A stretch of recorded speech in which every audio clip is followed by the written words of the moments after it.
सुन लीजिए, समझ लीजिए। वशिष्ठ जी उनके कुलगुरु थे, तो वशिष्ठ जी को क्या ये पता नहीं था कि राजा दशरथ संतानहीन है? पता था, लेकिन वशिष्ठ जी ने कभी उपाय नहीं बताया। क्यों? अगर वशिष्ठ जी जैसा ब्राह्मण इस बात को कहता तो राजा दशरथ के मन में आता कि कहीं लालचवश तो नहीं कह रहे, इसलिए प्यासा कुएं के पास जाता, कुआं प्यासे के पास नहीं आता। स्वाभिमानी आचार्य कभी ऐसा नहीं करेगा। तो फिर क्या हुआ प्यारे? वशिष्ठ जी के पास गए, अपना निवेदन किया, श्रृंगी ऋषि को बुलाया गया, यज्ञ हुआ। यज्ञ से अग्नि देवता चरु लेके निकले। चरु माने खीर होती है।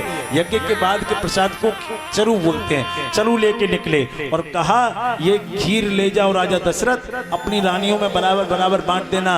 राजा ने पत्ते के दोनों को बनवाया, पत्ते के दोनों में उस खीर को बराबर बराबर बांटा। कौशल्या, सुमित्रा, कैकेयी को। अब सुमित्रा का भाग कौआ उड़ा के ले गया, और ये कौआ फेंकेगा नहीं तो क्या करेगा? अंजना मैया सुवर्चा पर्वत पर तपस्या कर रही थी, उनकी गोद में ले जाके डाल दिया। ये कौआ कोई और नहीं, श्री रामचरितमानस को जानने वाले जानते होंगे, ये कागभूषुंड जी स्वयं आए थे। कागभूषुंड जी ने अंजना मैया को दिया।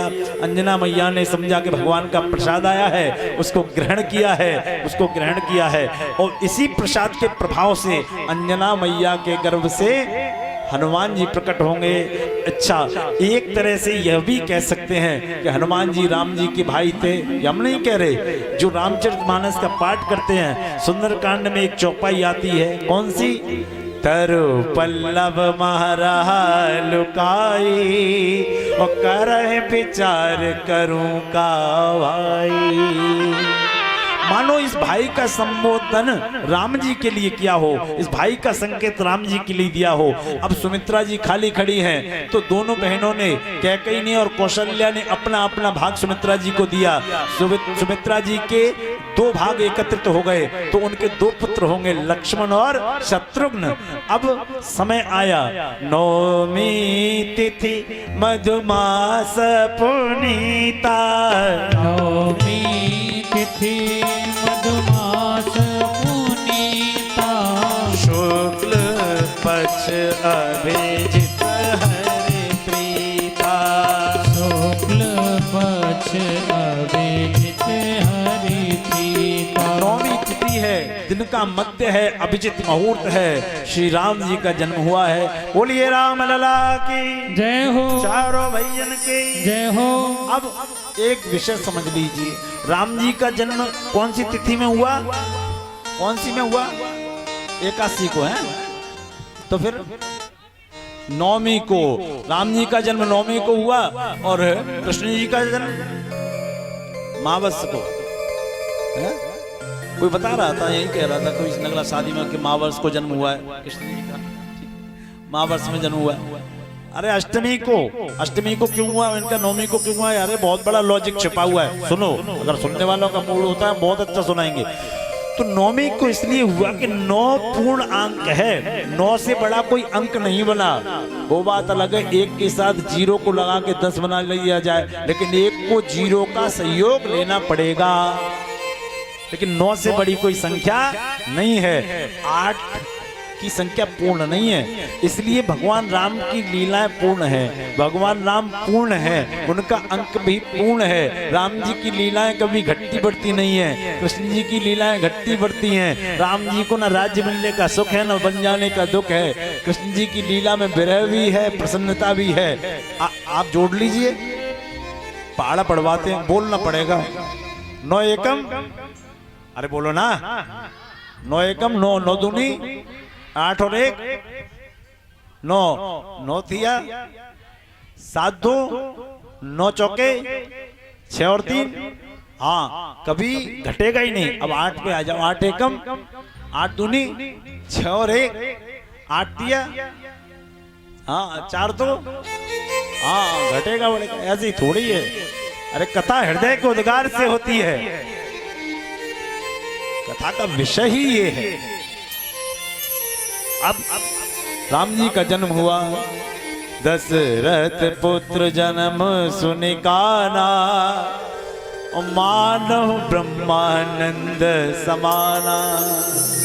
दशरथ जी के घर ब्रह्मानंद हुआ, एक आनंद नहीं हुआ। कौन कौन से वो भी सुनो। परमानंद पूरे मन राजा, परमानंद और अति आनंद अवध हुए गयो। अति आनंद, तीन प्रकार का आनंद दशरथ जी को मिला और ये आनंद इतना सराबोर था कि अयोध्या तक नहीं रुका तो कहाँ कहाँ गया। बोले ये आनंद मिथिला नगरी में भी गया। मिथिला नगरी में क्या हुआ, हर से बरसे सुमन सुमुख लोचन वृंद, जाए जहां पर बंद दो तहाँ तहाँ परमानंद। और वहां भी नहीं रुका तो कहां पहुंच गया वनवास के बाद, अति आनंद उमगे अनुरागा, और केवट चरण पखारन लागा। केवट चरण पखारने लगा, केवट के पास ही आनंद पहुंच गया। बोलो राधे कृष्ण। अब लीलाएं आगे बढ़ी, राम जी का नामकरण इत्यादि हुआ।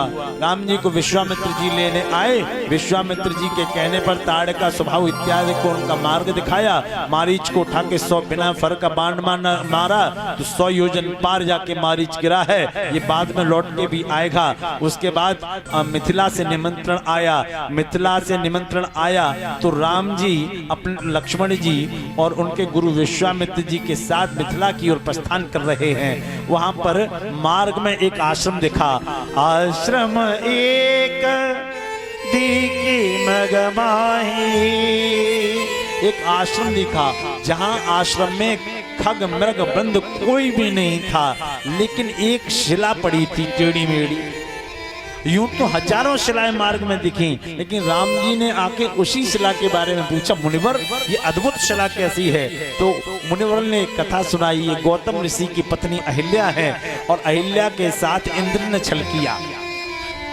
ये समाज के लिए बहुत समझने की बात है और माताओं के लिए भी बहुत समझने की बात है। अहिल्या, इंद्र ने इसके साथ छल किया तो गौतम जी ने बिना सोचे समझे इनको श्राप दे दिया, इसलिए पत्थर की बन गई। आपके चरणों का स्पर्श करके ये पुनः अहिल्या बन जाएंगी। राम जी ने चरणों का स्पर्श कराया, चरणों का स्पर्श कराने के बाद वो पत्थर एक सुंदर स्त्री में परिवर्तित हो गया। वो अहिल्या माई थी। अहिल्या जी ने राम जी को प्रणाम किया, राम जी ने अहिल्या जी को आशीर्वाद दिया और अहिल्या जी को वैकुंठ का मार्ग दिखाया। तो उसके बाद राम जी ने एक संदेश दिया, कहा अगर छल करने वाला इंद्र था, छल भाई ने नहीं किया था, छल किसने किया, इंद्र ने। इंद्र पूजनीय है तो निश्चल अहिल्या मैया को भी पूजनीय मानना पड़ेगा, क्योंकि मैया की इसमें कोई गलती नहीं थी, इसलिए अहिल्या जी की वंदना की जाने लगी। अब आगे बढ़े हैं, मिथिला में पहुंचे हैं। मिथिला में जब पहुंचे तो राजा जनक स्वयं आए हैं। ये होता है अतिथि सत्कार। गुरुजी आए हैं, राजा जनक ने थाली में जल लेके पैर पखाड़े हैं। याद रखो, कभी भी कोई गुरु विद्वान आपके दरवाजे पे आवे तो कभी उसको ऐसे मत बिठाओ, उसको आंगन में ले जाओ। आंगन में ले जाके एक थाल में उसके चरण प्रक्षालन करो। चरण प्रक्षालन करके उसको अगर भोजन कराना है तो आंगन में उसको भोजन कराओ। ये हमारे भारतीय सांस्कृतिक परंपरा है। अब राजा किराए के लोगों से सेवा नहीं करानी चाहिए। राजा जनक स्वयं आए, सुंदर सदन में उनको रोका है, सुंदर सदन में वो रुके हैं और सुंदर सदन में रोका तो राम जी ने गुरुजी से एक बात कही। गुरुजी से कहा, गुरुजी लखन हृदय लाल सा विशेषी और जाहे जनकपुर आवहु देखी। गुरुजी लक्ष्मण जी के मन में ये लालसा है कि हम इनको जनकपुर दिखा लाएं। तो गुरुजी ने समझा क्या हमें पागल समझ रहे हो है? जब तुमने ही जनकपुर नहीं देखा तो मैंने क्या दिखा लाओगे। अरे एक बात बताओ, मैं इन लोगों से ये कहूँ चलो नगला शादी घुमा लाऊं तो नगला शादी की गलियां मुझे खुद नहीं पता तो मैं इन्हें क्या दिखा लूंगा। भाई कोई चीज देखी होगी तभी तो दिखाऊंगा। तो राम जी ने कहा ये फॉर्मूला तो फेल हो गया। गुरु जी समझ गए कि राम जी मुरझा गए तो गुरु जी ने कहा राम जी निराश मत हो, क्या देखना है और क्या दिखाना है ये हम बताएंगे। तो राम जी से गुरु जी ने कहा, राम जाए दे के आवो नगर, जाके नगर देख के आओ, सुख निदान दो भाई, और करो सफल सब के नयन, सुंदर बदन दिखाए। अपना चौड़ा वक्ष स्थल आजान भुजाएं इस समाज को दिखाओ। राम जी लक्ष्मण जी निकले हैं, धाए धाम काम सब त्यागी, मन हो रंग निधि लूटन लागे, ऐसी दर्शन करने राम जी का चले हैं। कुछ माताएं कुएं पे पानी भर रही हैं और कुछ छत पे खड़ी हैं। राम जी को देख के आपस में चर्चाएं करने लगी। क्या बोली?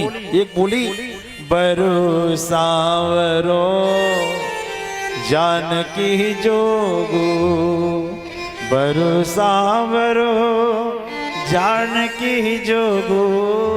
ये जो सांवला सांवला कुमल है ना, ये जानकी जी के लिए उचित वर है, इससे अच्छा वर नहीं मिलेगा। तो एक बोली वर तो उचित है, पर इसका विवाह जानकी जी से होगा नहीं। बोले क्यों? कि राजा ने इतनी कठिन प्रतिज्ञा कर ली है कि कोई शंकर जी के धनुष को तोड़ेगा तब हम अपनी पुत्री का विवाह उससे करेंगे। तो इसमें क्या बड़ी बात है? बड़ी बड़ी बात तो है ही। को कहे शंकर चाप कठोरा, किसी ने कहा शंकर जी का धनुष बहुत कठोर है, और ये श्यामल मृदगात किशोरा, ये कोमल राजकुमार है, कहां से धनुष को तोड़ पाएंगे? एक बोली तू सही कह रही है, शंकर चाप जहाज सम, शंकर जी का धनुष जहाज के समान है। और दूसरी बोली है, नकारात्मक बातें मत कर, अगर शंकर जी का धनुष जहाज है तो सागर रघुबर बाहुबल, तो राम जी की भुजाएं असीमित समुद्र की तरह है प्यारे, और धनुष कितना भी बड़ा हो जाए लेकिन चलेगा समुद्र में ही। बोलो राधे कृष्ण। बोली बात तो सही कह रही है। अब लेकिन ऐसा नहीं हो सकता कि राजा इनकी सुंदरता को देख लें और प्रतिज्ञा तोड़ दे। न तुरबाए धनुष बरगो, धनुष में कहा रखो है, न तुरबाए। सखी परंतु पनुराओ न तजही, लेकिन राजा प्रतिज्ञा तोड़ने वाला नहीं है, तोड़ेगा नहीं राजा प्रतिज्ञा। तो एक रोने लगी हुचकियों से। बोले क्यों रो रही है? बोले इसलिए रो रहे हैं कि हमारे भाग्य में भले ही करमचंद्र लिख गए थे, मिल गए हमें, लेकिन कम से कम सीता को रामचंद्र मिल जाएं तो इनसे रिश्तेदारी नातेदारी हो जाएगी, तो जीजा कहने का मौका तो मिलेगा। जीजा बड़ा अच्छा शब्द है साहब, जीजा। मुर्दे में भी प्राण डाल देता है ये जीजा। हाँ, मुर्दे में भी प्राण डाल देता है। तो कैसे? बोले हाँ, हमारे साथ भी घटना हुई। हम वृंदावन में तो रहते ही, तो शुरू में तो जाते थे उधर उधर भंडारे में, गुरुजी भेजते थे।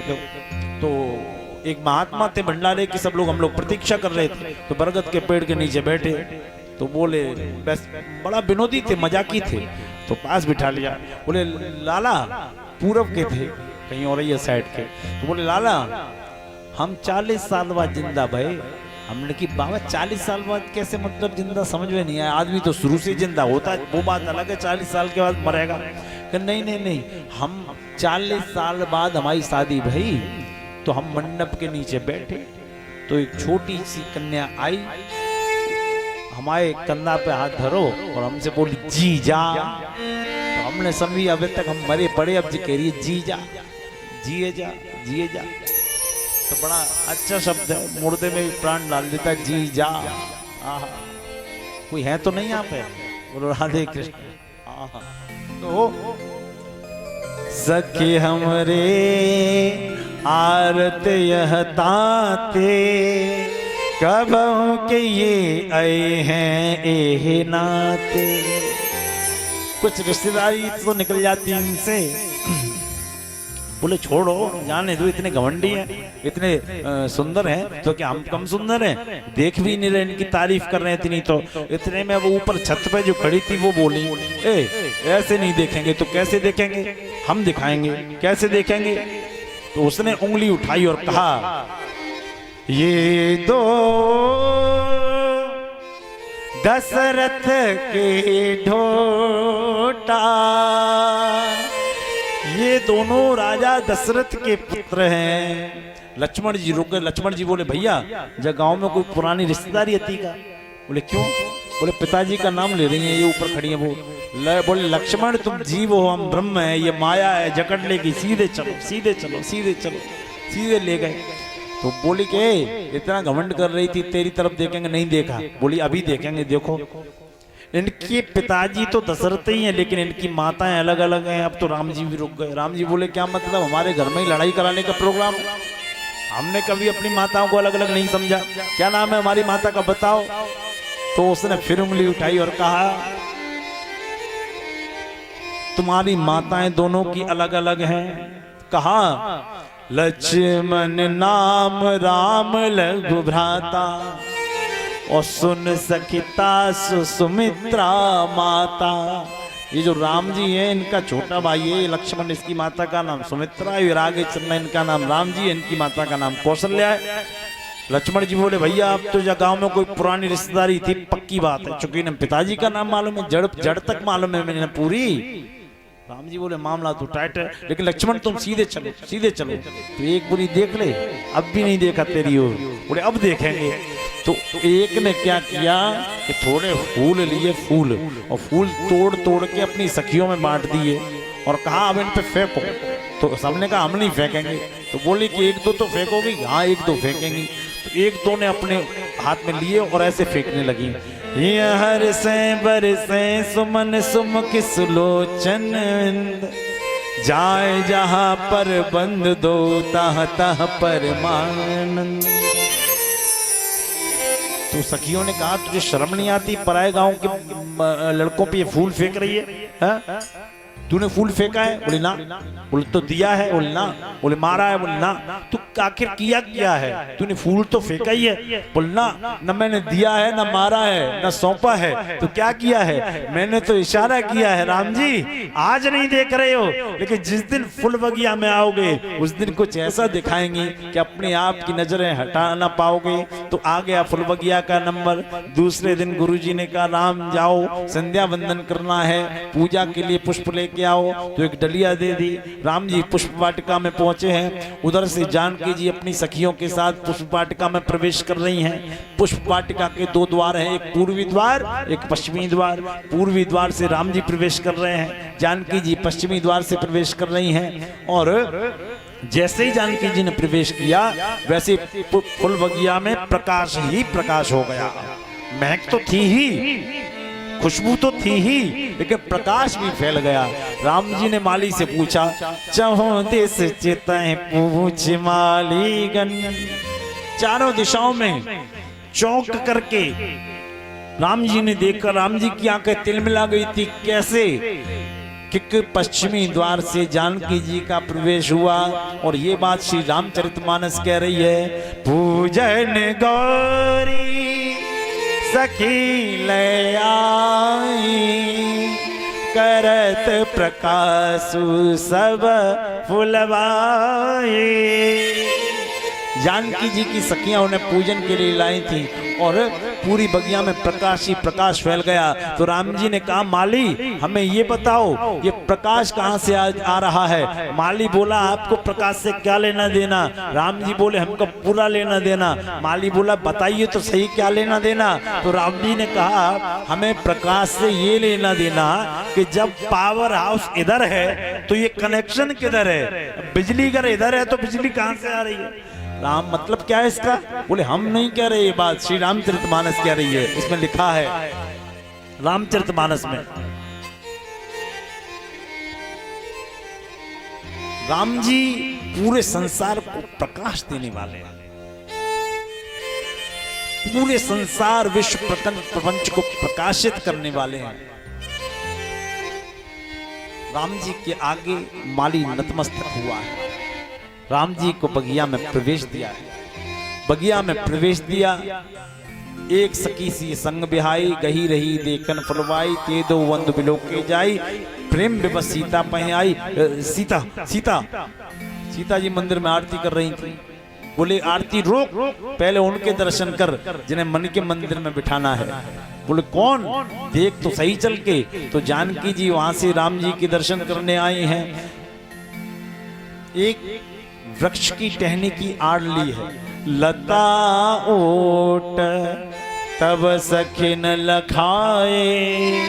रामायण में ओट की चर्चा 2 बार आई, एक बालकांड में और एक सुंदरकांड में। क्यों? लता ओट तब सखिन लखाए। और दूसरा सुंदरकांड में क्या दिया? तृण धरे ओट कहत वैदेही और सुमेरे अवधपति परम स्नेही। ओट की चर्चा इसलिए आई कि सनातन धर्म कहता है कि परत्रिय परिपति सो बतलावे और सन्मुख द्रगते द्रग जो मिलावे, तो वेद लगावे दूषण ते ही या सो तृण धरे ओट कहत वैदे। इसलिए कहा गया। अब जानकी जी ने राम जी को पहली नजर में देखा, तो पहली नजर में देखा तो क्या हुआ? सिय मूर्ति राम है और आनी दीने पलक कपाट सयानी। राम जी की सुंदर मूर्ति को, मोहिनी मूर्त को, सांवली सूरत को अपने मन में बसाया। कैसे? आंखों में देखा, हृदय में उतारा। पहले भी डिजिटल कैमरे हुआ करते थे। जानकी जी ने राम जी के फोटो को खींचा, और फोटो एक स्याही से बनाया जाता है ना, बिना स्याही के तो बनेगा नहीं। तो उस फोटो को बनाने के लिए स्याही का भी प्रयोग हुआ, और स्याही का प्रयोग हुआ तो फोटो बना। फोटो बना के जानकी जी ने उसको सेव भी किया, सेव करके रख भी लिया। काय का फोटो था, काय की स्याही थी। तो राम जी को जब पहली नजर से देखा तो अपने हृदय में धारण कर लिया उस फोटो को। तो फोटो किसकी स्याही से बना था? परम प्रेममय, परम प्रेम की स्याही मृदु मस्कीन ही। मसी माने स्याही होता है। क्या होता है? क्या होता है? हाँ, तो परम प्रेम की स्याही से उस फोटो को बनाया गया और चारु चित्त भीति लिख दीनी, और हृदय की 4 दीवारी पे उस फोटो को चिपका लिया गया। और ये फोटो यहाँ नहीं, पुलिस लंका में भी काम आएगा, अशोक वाटिका में, सुंदरकांड में। नाम पहारो दिवस निस ध्यान तुम्हारे कपाट। उसी मुहूर्त का ध्यान किया। और जानकी जी फिर अपनी गौरी मैया की आरती पूजन करने के लिए गई। तो गौरी मैया की आरती पूजन किया है। गौरी मैया ने जानकी जी को आशीर्वाद दिया है। और यहाँ पर एक नामकरण भी किया है। पति पत्नी के बीच में एक नाम होता है ना। अब कोई कहे बंटू के पापा, कोई कहता है ए जी, कोई कहता है सुनने हो। और आजकल तो एक सिस्टम बदल गया है, बाबू सोना, और कोई कोई तो बेबी, कोई कोई बेबी के कहता है। पता ही नहीं चल रहा कि बच्चे को बुला रही है कि बच्चे के पापा को बुला रही है। अभी कथा चल रही थी एक जगह मैनपुरी, पिछले वर्ष मार्च में थी। तो मैं कथा बोल रहा था, यजमान ऊपर बैठे थे नीचे। तो मैंने कहा आजकल पतियों को अलग अलग नाम से बुलाया जाता है। तो यजमान नीचे से बोले परीक्षित कि बाबू सोना। तो मैंने कहा आपको बड़ा अनुभव, तो ऐसे ऐसे बुलाते हैं। तो यहाँ भी पति पत्नी के बीच का एक नामकरण गिरजा मैया ने किया, गौरी मैया ने किया। क्या नाम रखा गया सुनेंगे? बता दें। करुणा निदान सुजान शील स्नेह जानत राम। करुणा निधान सुदान शील स्नेह जानत रावरो। करुणा निदान सुजान शील स्नेह जानत रावरो। करुणा निधान सुजान शील स्नेह जानत रावरो। आज तो हम सबको ये नाम पता है, लेकिन उस समय ये नाम केवल 4 ही लोगों को पता था। पहला गिरजा मैया को, दूसरा राम जी को, तीसरा जानकी जी को। लेकिन एक चौथे भी थे जिनको मालूम पड़ा था। कौन? श्री हनुमान जी। हनुमान जी ने मुद्रिका जब डाली थी तो जानकी जी को भरोसा नहीं हुआ। उन्होंने कहा कोई राक्षस तो नहीं है जो मायावी रूप रख के आ गया हो, हम कैसे विश्वास करें कि आप राम जी के दूत हो। तो हनुमान जी ने उसी नाम की सौगंध खाई। सत्य शपथ करुणा निदान की। शपथ करुणा निधान की। राम दूत मैं मात जान की। राम दूत में मात जान की। राम दूत मैं मात जान की। राम दूत में मात जान की। यहाँ नामकरण हुआ। इसके बाद भगवान ने धनुष को तोड़ा, जानकी जी से विवाह हुआ। विवाह के बाद राम जी का वनवास हुआ। राम जी के वनवास में राम जी ने अनेकानेक राक्षसों का वध किया। लंका कांड हुआ। लंका कांड में रावण का वध किया। फिर राम जी अयोध्या कांड में राम जी उत्तरकांड में अयोध्या लौट के आए, अपना राज्यपाट संभाला है। राम कथा का यह विश्राम है। 4 लाइनें बोलेंगे, उसके बाद भगवान कृष्ण का जन्म करेंगे। और सभी ये लाइनें बोलने में अगर हिंदू हैं तो मदद करेंगे। यदि रामचरित मानस पढ़ते हो तो तुम्हें राम बनना होगा। चले राम के पद चिन्हों पर अब इतिहास बदलना होगा। चले राम के पद चिन्हों पर अब इतिहास बदलना होगा। ये जाने कितने काल